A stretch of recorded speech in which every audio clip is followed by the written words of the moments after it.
There has not been a challenger brand that has gained as much market share as AEW in many, many, many years. We are like the Pepsi of pro wrestling, and we're up against a really evil juggernaut. WWE is our competitor. That's who we're facing. AEW, like the Pepsi of pro wrestling. WWE's like the Harvey Weinstein of pro wrestling. And I'm really proud of what we do down here. All right, Tony, we're going to... Hold on, real quick. What's the prognosis? What do the doctors tell? I've never met the kid. Tony Khan seems like a nice kid to me. I thought the dad was as impressive as could be. I think there was a piece on him in the New York Times a year or so prior to that. Self-made billionaire, I believe Pakistani immigrant. Could not be more impressed with him. Yeah, he has the pockets, and that's awesome, and I'm sure his kid appreciates it. But I was never threatened by that. But I tend not to be threatened. I don't feel threatened by anyone on anything. I do think anyone can run a business at a loss. That's easy. Yeah. As long as someone continues to finance it, try running it. Are you saying that's AEW? I don't know. I don't know their books. We're off highest grossing revenue in 2022, highest profitability in 2022.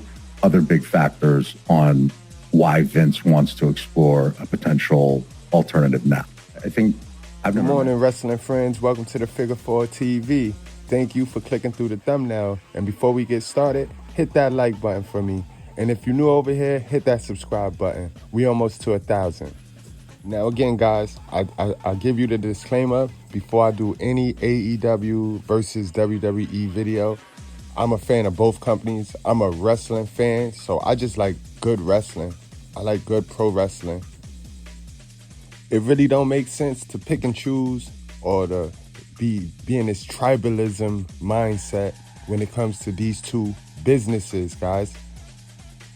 Pepsi-Cola and Coca-Cola been around for as long as we can remember, and they've been in competition with each other, but it's not personal. McDonald's and Burger King been in competition with each other. KFC took Roy Rogers out of business.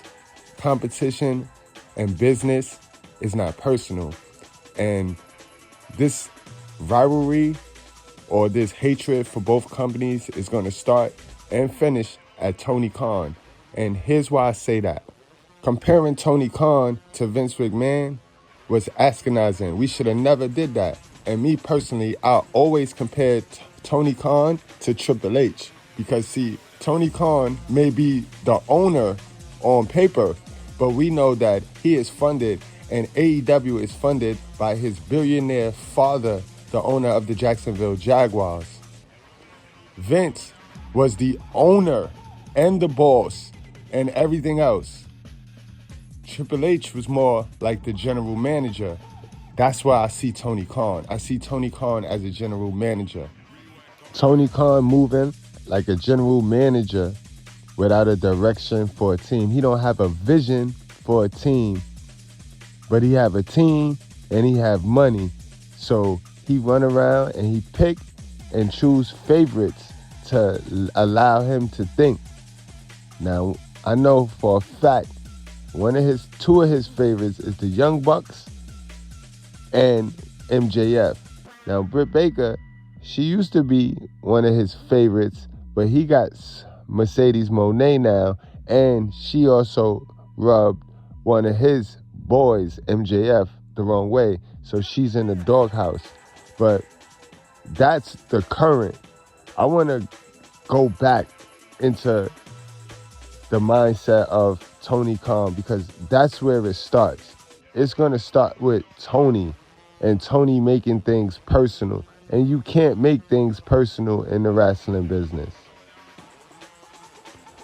Tony also, I think one of the biggest mistakes Tony ever did was the shoot promo that MJF did, where he called Tony everything that we call him because it's true.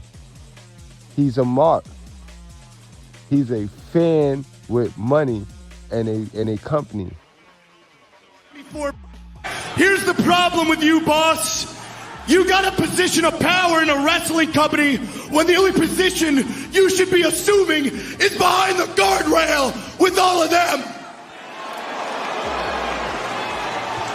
I don't want to wait till 2024, but you don't listen to me, so allow me to make it a little bit easier for you.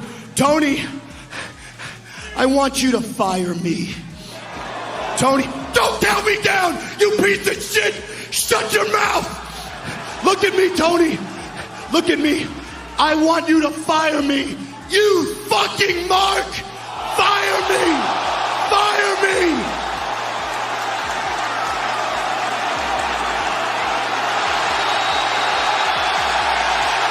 Took a risk. Vince had to gamble to get where he had to be. He had to gamble. He had to link up with the investors, and he had to invest all his marbles. And if he didn't produce, then he would lose all the money he put up, and he'd be poor. He'd go back to ground zero. So that's why I respect Vince as an owner. You know, like Jerry Jones, the owner of the Dallas Cowboys. Without a shadow of a doubt, he takes the blame, he takes the credit, whereas Tony Khan is more like a general manager, and he's under fire right now. And that's what they know. That's what normally happens. The coaches and the general managers get the heat. The players get the credit. When something good happen for the team, the players on your roster gonna get the credit. But when something bad or as tragic as what's going on now happens, everybody's gonna look at the coach and the general manager. Tony Khan, his biggest mistake was taking this business personal. This weekend marks 1 year since Mayo Clinic saved my mom's life. During her ordeal, many AEW talent came to me alleging WWE tampering, inducing them to break their contracts. I'll never forget these phone calls at her side in the hospital. It's when business became personal for me. This is nothing new. I mentioned it last year after she came home. It's relevant today because she checked in for surgery 1 year ago today. As I mentioned several times since then, Mayo Clinic are heroes, and I thank them for her recovery from a grim outlook. Has been a miracle. Not that I shouldn't be surprised, but the same WWE avatar accounts that spam me every day, no matter what I say or what it's about, now turning their wrath to mom recovering from near-death experience is why I straight hate these people to the bottom of my heart with all my soul, end quote. So a combination of talent, contract tampering, avatar accounts, and more. Tony Khan, it's not just business. It's personal. Now, Tony, in my opinion, started this whole rivalry because he made it personal. WWE wasn't making it personal. He made it personal. And Tony, you know that's a strategy that wrestlers use to get you to give them more money. I could go to you and just lie and say, WWE came and they offering me this to get you to come out of your pocket, Tony. So you shouldn't have jumped out the window for that right there, Tony. And that's a sign of immaturity. And another immature sign from this owner of a wrestling company was when he retweeted to what Big Swole said in her interview. Let's get to that. Yet just recently on her podcast call-in show, Big Swole spoke about different topics, however focused on the lack of diversity in AEW, and gave criticism to how AEW are adding new superstars, but not following through with them, even using the term lack of structure. She didn't lie, guys. We're in 2025, and we see AEW as an organization, it don't have any structure. It do not have any order. It don't have any discipline. It's just politics as usual. After noticing Swole's statement, AEW owner Tony Khan took to Twitter to reply to Swole in quite a controversial tweet, stating that the top management of AEW represent diversity. Khan also stated that the TBS title tournament is very diverse, featuring female wrestlers like Jade Cargill, Thunder Rosa, and Nyla Rose. Tony Khan continued his tweet by saying that he let her contract expire as he felt her wrestling wasn't good enough. Various AEW performers made comments in this regard, some in favor of Tony Khan such as Powerhouse Hobbs, Hikaru Shida and Jade Cargill, and others in favor of Big Swole such as Leo Rush and Darius Lockhart. What do you think of this situation? Should Tony have posted that tweet more professionally or post nothing at all? Or do you agree with Big Swole about AEW having a lack in diversity and structure? Of course not. Tony Khan should have left it alone. I ain't never ever see Vince double back on somebody he released from the company because of something they said on social media. Not even Triple H does that. Not even Triple H does that. And what contradicts his statement is, you said she wasn't a good enough wrestler, but you put her in there with Britt Baker. In fact, her and Britt Baker, they popped off your women's division.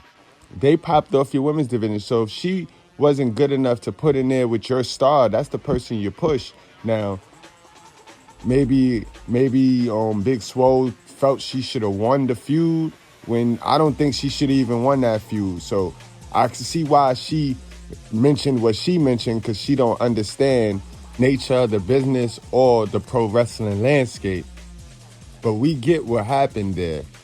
Big Swole, you were there to put over Britt Baker because we were going to pick one person from your division like we supposed to. We supposed to put one person and put all our eggs in their basket.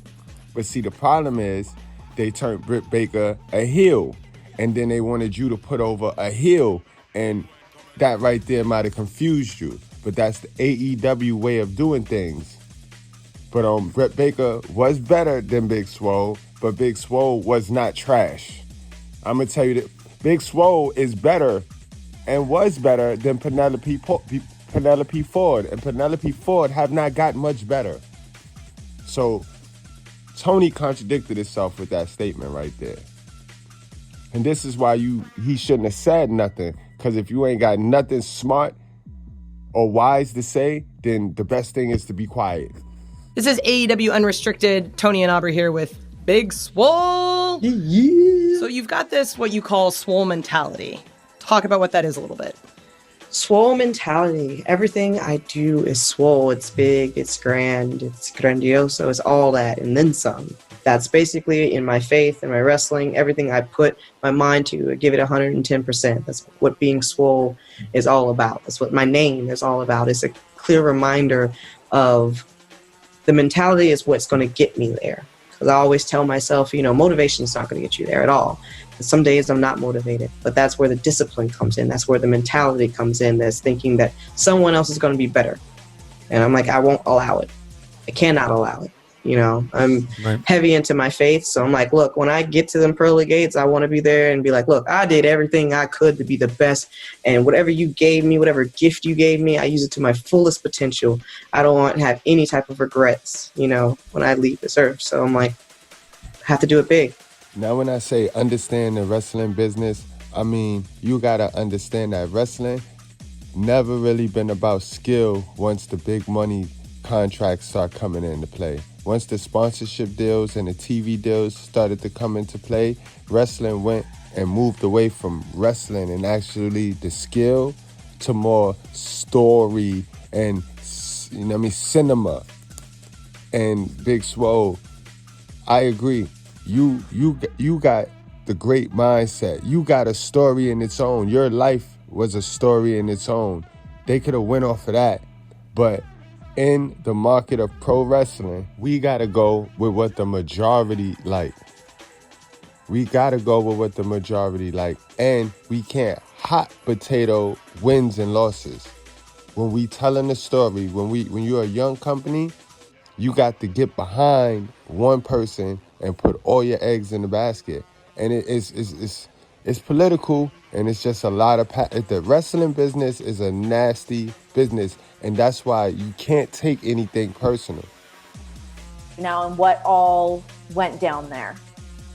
Well, that was like a total swerve. Yeah, we were just on such a high with all of that other shit to be like, hey, by the way, can we end on this downer really quick? Like, well, it's not really a downer for me. I mean, because I still I still have love for the people there at AEW. Like I still have friends and everything like that. I'm supportive. Like I still watch their matches and everything. Like everything that went down kind of just went as a surprise for me. Yeah. I didn't necessarily know he was going to react like that, but I mean, that's just his God-given right, choice. I thought we was cool, but like my line is still open, like for TK, for AEW, because I don't like to burn any bridges. I just like to tell the truth. Like, these are my opinions. These are my experiences. And I feel like they shouldn't have been blown out of proportion as much as they have. And I feel like people were doing more invalidating than actually actively listening and comprehending what I was saying. So in a sense of where like my relationship with certain fans, it's kind of like, Right. But as far as AEW, like I really wish them the best because I don't want anybody getting out of the job. Competition is amazing for wrestling. We've been waiting for something like this for a very long time. Like, this is great. Like, I feel like especially in this business, but especially in the world, but especially with these folks, if everybody just puts down the knives and pick up a fork, everybody can eat. Like, there's places for people to eat everywhere. But if people are so busy trying to be like, oh, this is my slice. This is mine. And like a lot of pointing and back and forth and like, oh, it's a war. It's this. No, it's just this competition. It's just a place where people can eat and a place where you can put food on your table, a place where you can actually have some pride, like I'm not a fan of like people dragging each one. Like you won't hear me say like, oh, I wish that this company would go to crap, or like the different comments that people have been saying about people working with WWE versus people working with AEW. I'm like, you guys just chill. Yeah. We're just here to watch wrestling. On business, Big Swole. You sound like you want everything to be all peaches and cream, and this is the wrestling business. This wrestling business is nasty, especially over there in AEW. So I got more proof to what Big Swole is saying about how it's just everybody got their knives out in AEW, because recently Bobby Fish, former Undisputed member, he went on a podcast and he had this to say about the nature of the business in AEW backstage. That's where I think this business gets really dirty, is you've got a lot of people love to talk out of both sides of their mouth, and you got a lot of people, and unfortunately some of these people are in high positions, or just happen to be successful wherever they go, but they do it the same way, and they backstage politic their asses off, and they shit talk people, and they get people fired, and it's just dirty, and the real competition in pro wrestling exists in the locker room, and there's guys that are afraid of losing their spot to the guy that they see coming, because they know, like, oh shit, that guy's way more athletic than I am, or he's a way better martial artist than I am, or he's a way better gymnast than I am, and those same mother effers will undercut those guys. And unfortunately, you got to be in the business to kind of know who those people are, but they're there. They are certainly there. That was an interview clip that he did from a podcast where he was referencing the backstage politics in AEW with FTR and the Young Bucks and themselves. So, guys, it's a nasty business, and you can't take it personal. And Tony Khan, that's his downfall, because he take things personal, and it's not personal, it's business. Understand that, guys. This is a business. This is the business of pro wrestling. And it's up against many people. It's up against NFL. It's up against NBA. It's not only just up against WWE. And this is why Tony Khan, he gotta focus on winning, not focus on what WWE is doing. That's the biggest thing. We could talk about everything that's wrong, but if Tony want to right the ship, all he got to do is focus on what he want to focus on. Don't focus on WWE.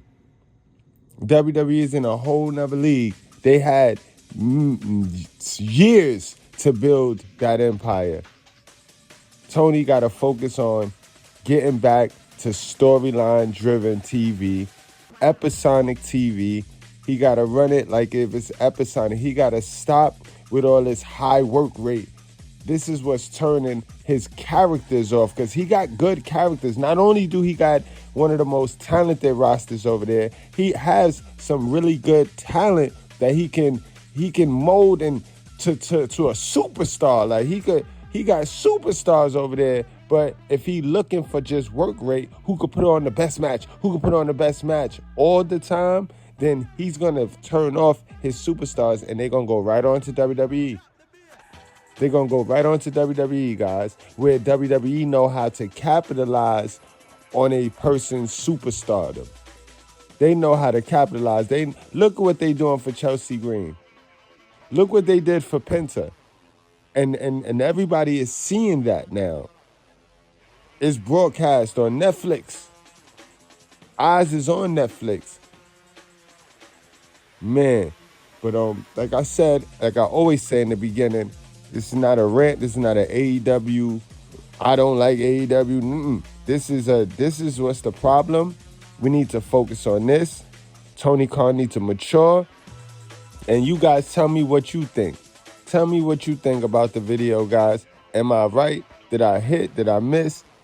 How do you feel about AEW? And I'm not talking to the people that don't like AEW, the AEW haters and the trolls. I'm talking to the people that want to see AEW thrive and win. You know what I mean? That's who I'm talking to, y'all. I appreciate y'all for watching. Hit that like button on your way out.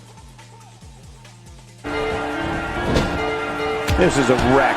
He's moving like an uncaged animal. No lie, he's wild in there.